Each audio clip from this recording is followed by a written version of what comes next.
itu kan mereka tidak boleh berjualan seperti pasar. Tapi Yesus menendang-nendang barang-barang mereka. Begitu. Sedangkan sebelum Yesus datang, itu sudah kebiasaan mereka seperti itu. Begitu. Iya, kalau yang tertulis di Bible di Yohanes 11, dasar utama mereka ingin menyalibkan Yesus, membunuh Yesus itu karena mereka takut kepada orang Roma. Memang ada kekhawatiran Yesus semakin banyak pengikut, semakin banyak orang percaya, maka semakin sedikit setoran. Maka karena itulah kemudian mereka khawatir kalau semakin banyak orang yang percaya kepada Yesus, maka orang-orang Roma akan datang merampas tempat suci mereka dan bangsa mereka. Itu tertulis di dalam Yohanes 11. Oh iya, yang saya tahu bukan Roma yang merampas, tapi mereka takut Yesus yang merampas. Oke lah, Tertulis, itu kan versi masing-masing ya. Ada tertulis di Yohanes 11 nomor 48. Apabila kita biarkan Yesus, maka semua orang akan percaya kepada Yesus, dan orang-orang Roma akan datang dan akan merampas tempat suci kita serta bangsa kita. Itu tertulis. Oke lah, saya mau sedikit closing statement. Ya, silakan. Semuanya kan sama, Nasrani dan Muslim ini kan sama-sama pengikut Allah. Benar nggak? Sama-sama hamba Allah, Bang. Sama-sama hamba Allah. Iya. Sama-sama percaya Nabi Adam dan Hawa. Iya. Betul. Iya kan? Hanya saja bedanya satu versi ajaran Nabi Muhammad, satu versi ajaran Isa Al-Masih. Nah, baiknya kita di Indonesia untuk lebih saling menjaga daripada yang lain, karena sudah sama-sama menyembah Allah yang sama dan mempercayai Nabi yang sama. Cuman bedanya yang di terakhir. Kira-kira begitu, Bang. Iya, yang kami paham, Nabi Isa itu adalah Nabi yang datang ke tengah-tengah Bani Israel. Ada yang menolak mereka, kemudian orang-orang ahli Taurat, orang-orang Farisi. Penolakannya ini dahsyat, karena kalau orang Yahudi menolaknya kemudian hanya menolak dikarenakan mukjizat-mukjizat yang dilakukan, mereka takut kemudian bangsa mereka dirampas. Tapi kalau orang Farisi berbeda. Orang-orang Farisi ini kemudian mengajarkan Yesus berbeda konsep kepada non-Yahudi, sehingga Yesus ini menjadi Tuhan. Nabi Isa ini tadinya Nabi, berubah menjadi Tuhan. Nah, sehingga orang Kristen itu menyembahnya kepada Yesus. Sedangkan itu Al-Quran ya. Itu dalam agama saudara kan. Makanya di Al-Quran itu laqad kafaral ladzina qalu, kafirlah orang yang mengatakan bahwa Tuhan itu ada 3 dan putra Maryam itu juga adalah satu dari 3 Tuhan tersebut. Seperti itu, Bang.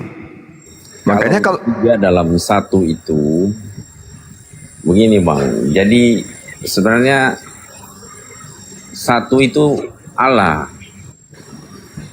Tubuh manusianya, dagingnya itu Yesus. Kenapa dia datang sebagai daging kalau dia datang sebagai monyet atau tumbuhan?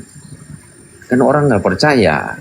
Tapi karena dia datang sebagai Allah dengan wujud manusia dan dia bisa membuktikan mujizatnya, maka orang banyak mengikutinya.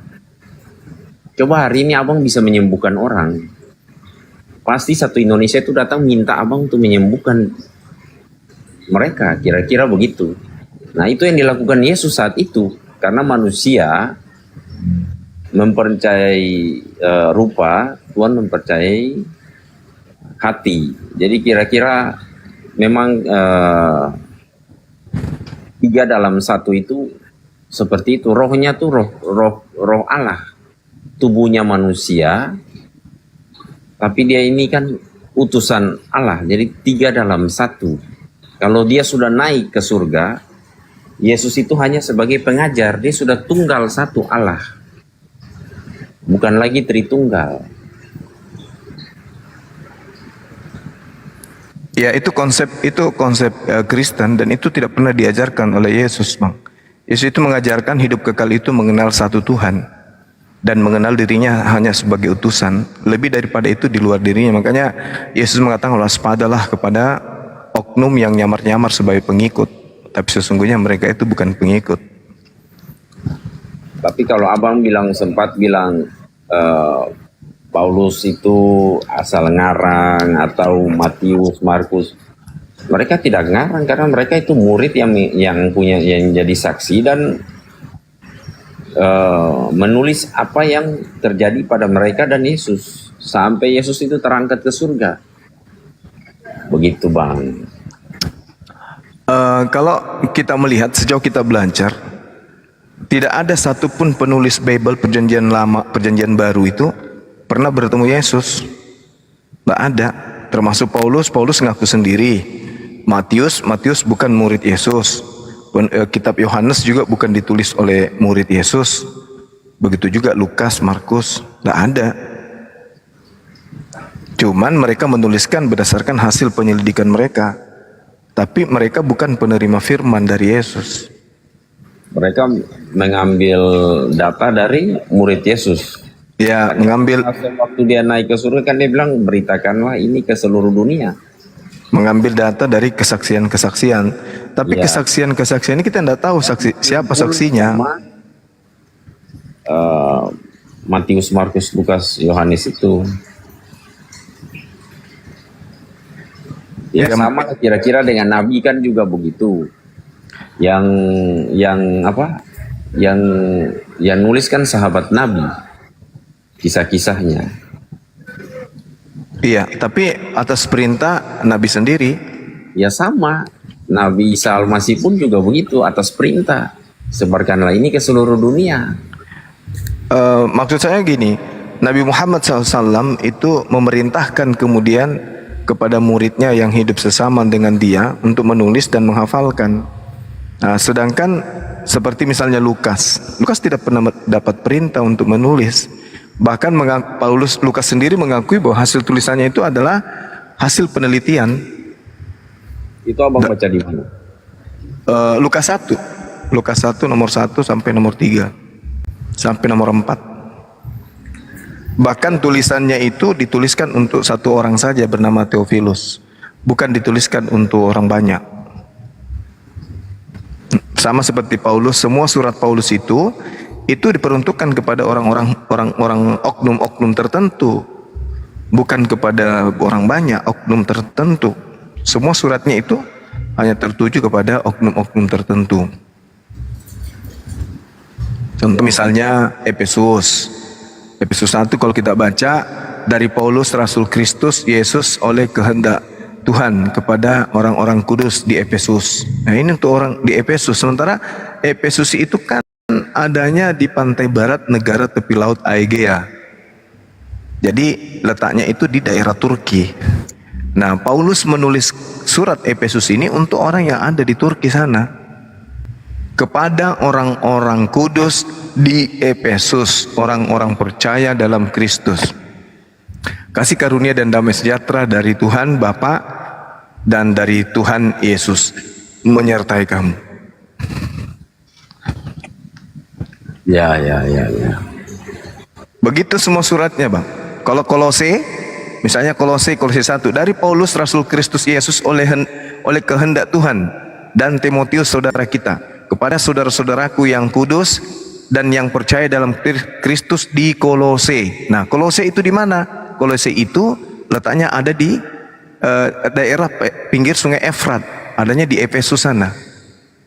Itu kalau kita berbicara mengenai Kolose. Kolose itu ada di Efesus. Efesus sendiri itu kalau kita melihat ada di kota kuno yang ada di Frigia, Laodikia. Berarti bukan untuk orang yang ada di Indonesia, Kolose ini. Saya bacakan Kolose 1. Dari Paulus Rasul Kristus oleh kehendak Tuhan dan Timotius saudara kita, kepada saudara-saudara yang kudus dan yang percaya dalam Kristus di Kolose. Ya.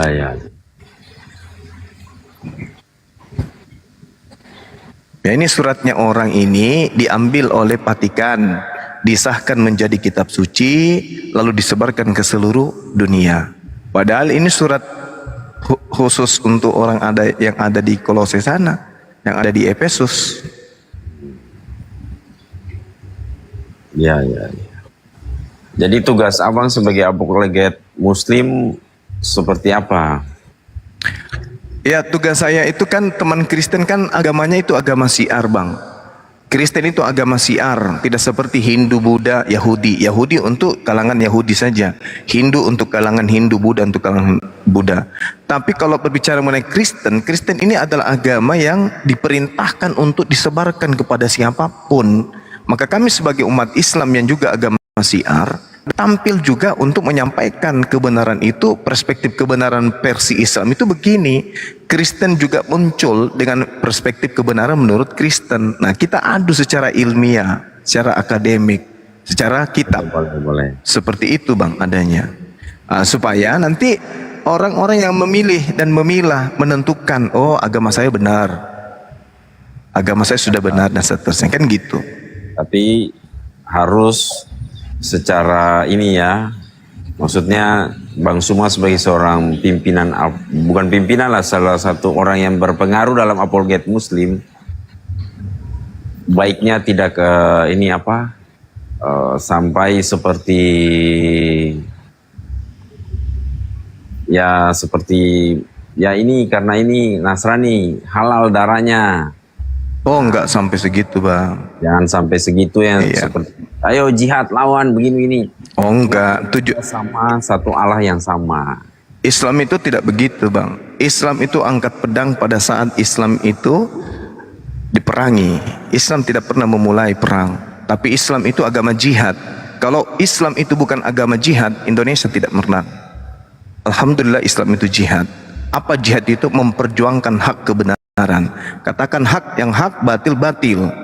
Justru karena agama Islam itu jihad, ketika wilayah kita dijajah oleh orang apapun itu, maka kita harus memperjuangkan sampai tetes darah penghabisan. Itulah Islam. Memperjuangkan, iya.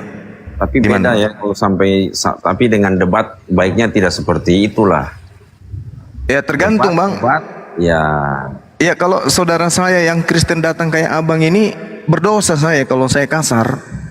Udah santun, etikanya bagus, ya saya sendiri tidak akan mungkin merusak diskusi. Karena yang datang ini adalah saudara saya yang punya etika, yang punya attitude, yang punya tingkat kepemahaman persaudaraan sebangsa dan negara itu tinggi. Berdosa saya ngutuk diri saya sendiri kalau saya melakukan hal tindakan-tindakan ngegas, menyindir, menyakiti secara pribadi. Itu nggak boleh dalam agama saya. Uda'u ila sabili rabbika bil hikmah. Seperti itu dalilnya kalau saya nggak salah dalam Al-Quran, kalau saya nggak keliru membaca dalil. Sampaikanlah, serulah manusia kepada jalan Tuhanmu dengan cara-cara yang baik, gitu. Illal ladzina zalamu. Di ayat lain dikatakan kecuali kepada orang-orang zalim yang ada di antara mereka. Apa itu zalim? Orang yang datang memaki, ngamuk dan seterusnya. Kepada mereka kita harus tegas supaya mereka menyadari kehilafan yang dia lakukan. Contoh datang memaki, menghujat Nabi Rasulullah, menghujat Al-Quran, menghujat Allah. Maka orang-orang kayak begini, illal ladzina zalamu minhum, kecuali kepada mereka, ya kamu harus luruskan dengan cara tegas. Karena tegas itu juga hikmah, Bang. Bukan hanya tegas itu hanya berlemah lembut. Hikmah itu bukan hanya berlemah lembut. Keras, tegas demi kebenaran itu juga hikmah. Membengkok, besi yang bengkok ketika diluruskan memang dibutuhkan tempaan yang keras. Tidak semuanya itu harus dengan berlemah lembut. Seperti itu. Ya. Oke, Bang, mungkin ada yang lain yang mau naik. Baik, saudaraku, silakan.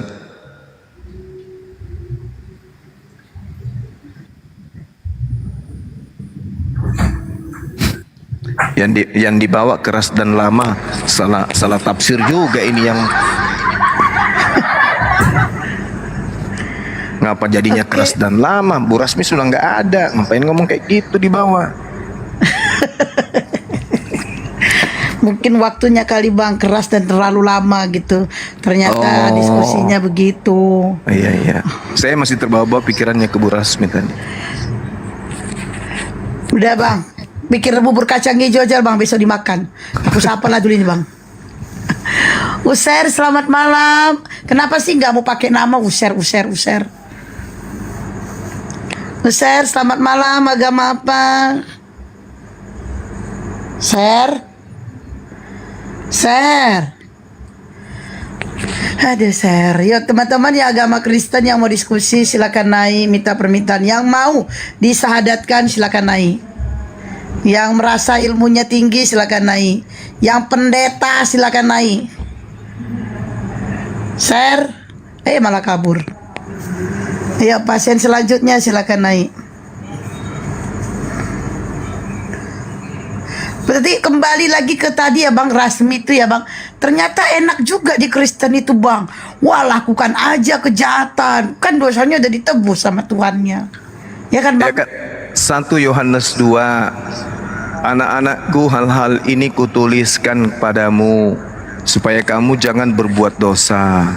Akan tetapi jika seorang berbuat dosa, kita mempunyai seorang pengantara pada Bapa, yaitu Yesus Kristus yang adil.